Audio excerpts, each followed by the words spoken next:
In this week's topic, we meet one of the intellectual and spiritual giants of Christianity, Augustine of Hippo. In his lifetime, from the late 4th century to the early 5th century, Augustine gave new force and clarity to Western theological thinking about a whole range of doctrines such as original sin, divine grace, the sacraments, the Trinity, ethics, and spirituality.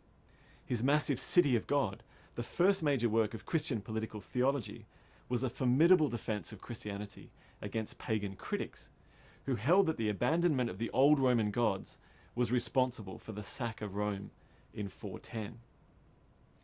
Augustine also wrote the world's first autobiography, the Confessions, which give us the most detailed account of any individual life in the ancient world.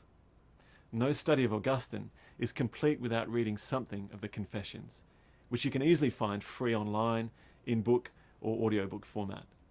It reveals the spiritual quest that led Augustine to find intellectual and moral wholeness in Christianity.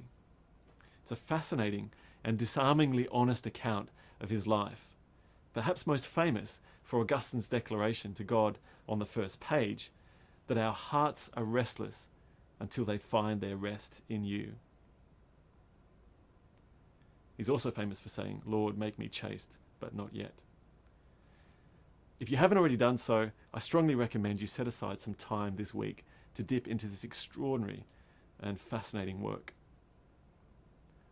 We'll also seek to understand why Augustine's later influence on the course of Christian theology has been so immense, moulding the Western Church in the Middle Ages, profoundly influencing reformers like Martin Luther during the Reformation, and continuing to this day to be one of the most potent influences in Western religious and philosophical thought.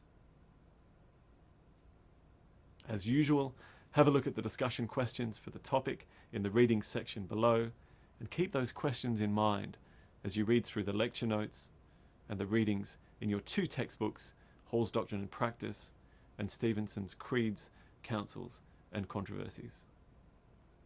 And once again, make sure you catch the webinar either on campus at St Mark's in Canberra, live online, or the recorded version, which will appear in the webinar section below.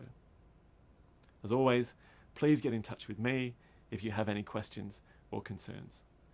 I look forward to your insights and discoveries.